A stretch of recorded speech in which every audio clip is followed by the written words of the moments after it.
여러분, 아주 사소해 보이는 문제가 하나 있는데요. 이게 사실은 세상을 보는 방식을 확 바꿔버릴 수도 있다면 어떨까요? 자, 그래서 오늘 우리가 함께 떠날 여정은 이렇습니다. 묘지에서 생긴 작은 문제에서 출발해서요. 우리가 흔히 빠지는 미신의 덫을 살펴보고 삶의 모든 문제를 공부라는 새로운 눈으로 바라본 다음 제사의 진짜 목적은 뭐였는지 그리고 결국엔 지식인이 된다는 게 대체 무슨 의미인지까지 한번 깊이 파고들어 볼 겁니다. 모든 이야기의 시작은 좀 특별한 장소예요.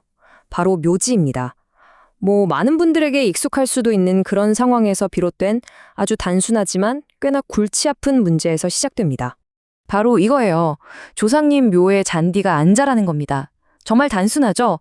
근데 이게 막상 닥치면 엄청 답답하고 뚜렷한 해결책도 안 보이는 참 이상한 문제란 말이죠. 자, 이럴 때 보통 우리는 뭘 먼저 떠올릴까요? 섣불리 조상님이 노하셨나? 이렇게 생각하기 전에 일단 과학적으로, 합리적으로 생각해 볼 수 있는 원인들이 있습니다. 혹시 흙 자체가 문제일 수도 있고요. 그 땅의 기운이랑 안 맞았을 수도 있죠. 아니면 봉분을 만들 때 뭔가 잘못됐거나 그 땅만의 독특한 특성을 우리가 미처 몰랐을 수도 있는 거고요. 자, 바로 이 지점입니다. 여기서 아주 중요한 갈림길이 나타나요. 이 문제를 해결하기 위해 우리는 과연 어떤 길을 선택해야 할까요? 이 슬라이드가 정말 재밌는 게 두 가지 길을 딱 보여주잖아요. 한쪽은 뭐죠? 두려움과 무지에 기대는 미신의 길입니다. 다른 한쪽은요? 질문하고 전문가를 찾고 지식을 탐구하는 지식의 길이죠. 결과는 보시다시피 완전히 다릅니다. 한쪽은 끝없는 불안과 비용을 치르게 되지만 다른 한쪽은 명확한 해답을 얻게 되죠. 원본 자료에서는 이런 말을 해요. 옛날에 우리가 잘 몰랐을 때는 무당을 찾아갔다. 하지만 지금은 지식사회다. 이건 정말 과거와 현재를 가르는 아주 날카로운 선언 같은 거죠. 이제는 다른 방식으로 문제를 풀어야 한다는 겁니다. 자, 이제부터가 진짜 핵심입니다. 우리가 지금까지 이야기했던 이 묘지 문제. 사실 이게 묘지 자체에 대한 이야기가 아니었다면요? 바로 이 공부라는 단어의 재발견입니다. 우리가 보통 생각하는 그런 시험 공부가 아니고요. 이 맥락에서 공부는 우주가 우리에게 지혜를 가르쳐주기 위해 내주는 실전 문제 같은 거예요. 직접 경험하면서 배우는 인생의 교과 과정인 셈이죠. 이 관점으로 보면 모든 게 달라져요. 예를 들어 볼까요?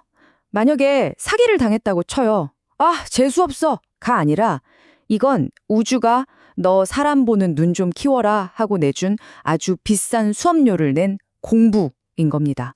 몸이 자꾸 아픈 건 어떨까요? 이것도 마찬가지예요. 내 몸이, 내 생활 방식이 나한테 신호를 보내는 거죠. 이제 나에 대해서 좀 공부하고 돌봐줄 때가 되지 않았니? 하고 말이에요. 이것도 중요한 공부 과제입니다. 자, 그럼 처음 문제로 다시 돌아가 볼까요? 묘지에 잔디가 안 자란다. 이것도 이제는 다르게 보이죠? 조상님이 화가 나신 게 아니라 자연이 우리한테 토양에 대해, 환경에 대해 공부하라고 던져주는 신호이자 풀어야 할 숙제인 겁니다. 자, 그럼 이 공부라는 개념 정말 흥미롭지 않나요? 이걸 다른 데에도 한번 적용해 봅시다. 바로 한국의 중요한 문화 중 하나인 제사의 말이죠. 우리가 제사하면 뭔가 신성하고 영적인 걸 떠올리잖아요. 그런데 그 기원을 한번 거슬러 올라가 보면 굉장히 실용적인 아이디어에서 출발했다는 걸 알 수 있어요. 어떤 지혜로운 조상이 돌아가시기 전에 이런 걱정을 한 거죠. 내가 죽고 나면 우리 애들 서로 안 보고 살면 어떡하지? 그래서 유언을 남긴 겁니다. 내 기일에는 꼭 다 같이 모여서 제사를 지내라. 진짜 목적은 뭐였을까요? 바로 후손들이 억지로라도 얼굴 보고 밥 한 끼 같이 먹으면서 화합하라는 거였죠.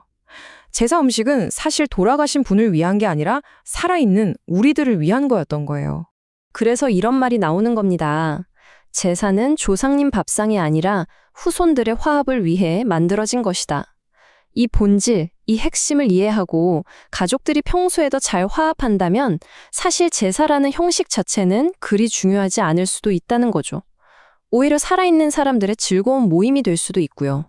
좋아요. 그럼 인생의 모든 문제가 공부고 과제라면 이 공부의 끝은 뭘까요? 우리가 이 모든 걸 통해서 궁극적으로 얻어야 하는 건 대체 뭘까요? 그건 바로 지식의 힘을 갖는 겁니다. 여기서 말하는 지식은 단순히 책상머리 지식이 아니에요. 상황을 제대로 딱 보고 분별하는 능력, 남한테 쉽게 속거나 휘둘리지 않는 힘, 그리고 나만의 뚜렷한 원칙을 세우고 언제 변화해야 할지 아는 지혜. 결국엔 누구에게도 의존하지 않고 내 두 발로 딱 서는 것. 이게 바로 지식의 진짜 힘입니다. 이 관점을 받아들이면 문제라는 단어 자체가 다르게 보이기 시작합니다.